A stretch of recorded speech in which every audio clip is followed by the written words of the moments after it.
those times, it pays to be the strong, silent type. Trooper, we are free! Very, very deep!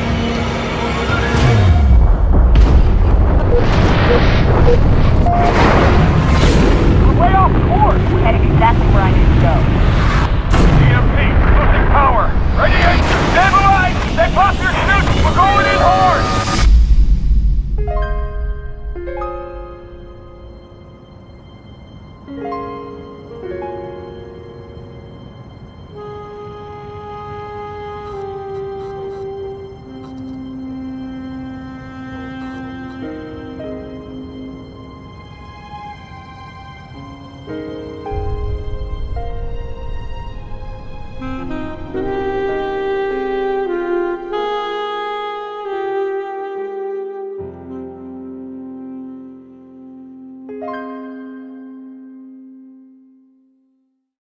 Halo 3 ODST is a 2009 first-person shooter game developed by Bungie and published by Microsoft Game Studios.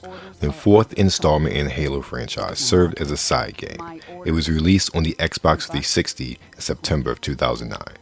Players assume the roles of United Nations Space Command Marines, known as Orbital Drop Shock Troopers, or ODSTs, during and after the events of Halo 2.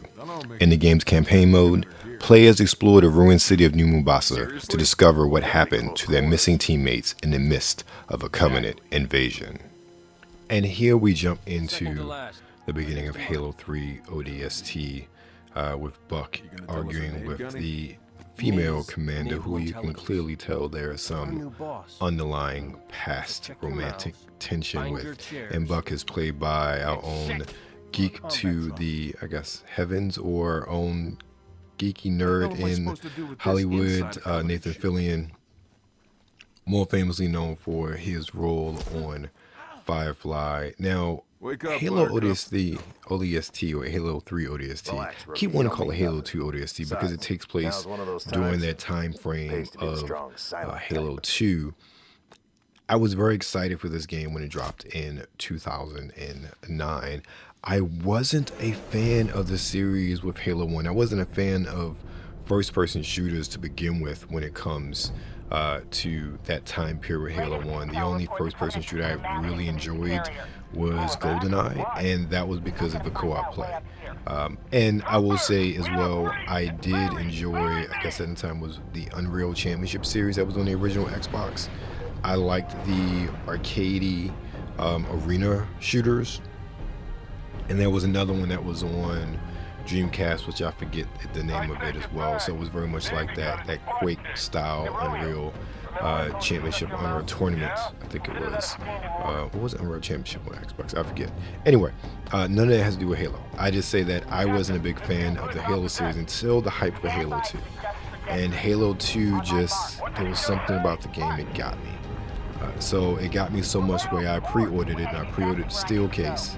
And I waited at GameStop for the midnight launch of that way back when. That was a long line because Halo 2 dropped, as well as Half-Life 2 dropped the exact same night. So there were a lot of us there, and it was fun times back then. It was something about midnight launches that just kind of got the community together around games and to celebrate games. And while it's very much an aspect of consumerism and fear of missing out, even way back when, it was really fun just to, you met people, you talked about how much you loved the game, you talked about what you'd, seen so far, and that was just an exciting time that I feel like is just missing from how we play games and experience games now. But fast forward to ODST, and when I saw it come out, or that it was coming out, it was a new experience I was clamoring for. I had played through Halo 2, I had played through Halo 3, and at that point in time, I just absolutely fell in love with the lore, and especially with Halo 2 and the new Mombasa campaign. That was Halo 2, right? Anyway, no, Halo 3, I think it was. I forget, I'm old. But with that city, it was just so wonderful when I heard they were making a game, sort of a side game set in during that time frame. I was all for it.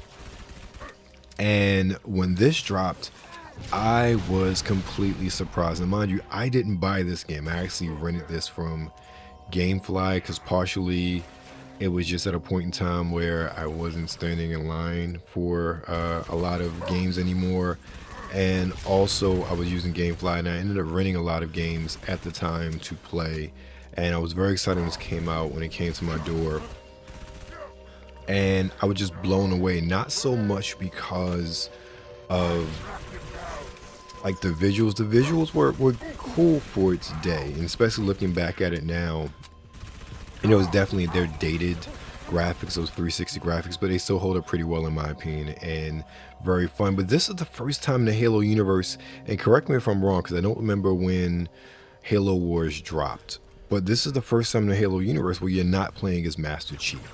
So there's a totally different style of play. You're a lot more human, to coin a phrase, so you can't just be willingly running gun like you were as if you were Master Chief. It's a lot more strategy involved in playing as the rookie ODST trooper when it comes to it. But also, since a lot of this game is set at night in New Mombasa, it's quiet, it's eerie, and the sound design just works to really accentuate that aspect of it. You never know what's coming from around any corner, so there's a air of suspense that comes with playing this game that you don't necessarily get when you're playing Halo 2 or Halo 3, which preceded this.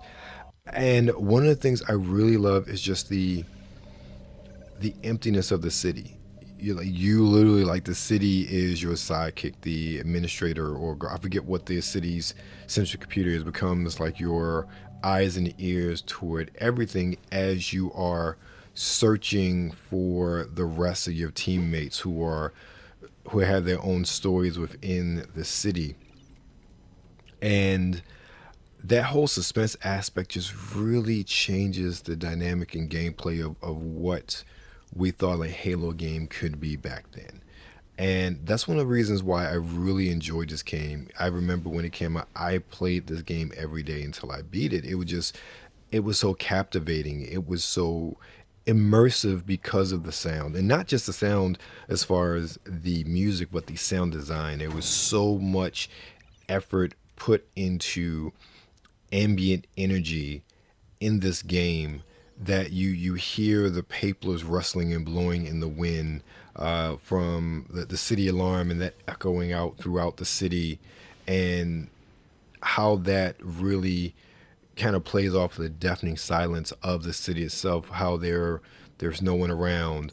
It's just Covenant troops everywhere. The city is hollowed out.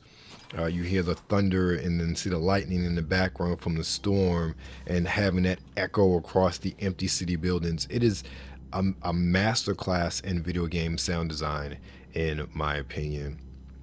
And so just even traversing here in this open city center, especially looking through it everywhere with your visor, aka night vision. One of the things I didn't really notice in the past was coming back to this game for the first time in many, many years, probably like a decade really, really noticing the symbols that are on the walls that pretty much tell you that you're going the right way when you have your visor, aka night vision on. It's just something I don't think I paid attention to back then. I love the nuances inside of the buildings with the graffiti and the messages that you find from previous occupants of this building, and how they maybe dealt with the invading forces of the Covenant. Yeah, it was just so cool. It was so different for a game to be called Halo, where you're not Master Chief. You're not just running and gunning, guns blazing, and it was just a joy to play. And it's even a joy to play now. It's one of the things about the Halo series, at least the main lines, as well as ODST, they hold up so well today, not just from a gameplay perspective, but from a storytelling perspective as well. They tell really good stories, and say what you will about Halo 2. I enjoyed the Arbiter's line of the story. I enjoyed that twist and that handoff and the back and forth between Arbiter and Master Chief. I like that. You gave a bit more depth to the Covenant that you didn't really see in the first Halo game, and seeing more of the United Nations Space Marines here in ODST, because you see the ODSTs in Halo, and pretty much they help out Master Chief along the way, as well as other Space Marines as well. But you don't know much about their stories. You don't see things from their perspective. You don't know what their fight was like as being just AKA regular human beings. And having ODST really was an eye-opening experience in the world of Halo lore.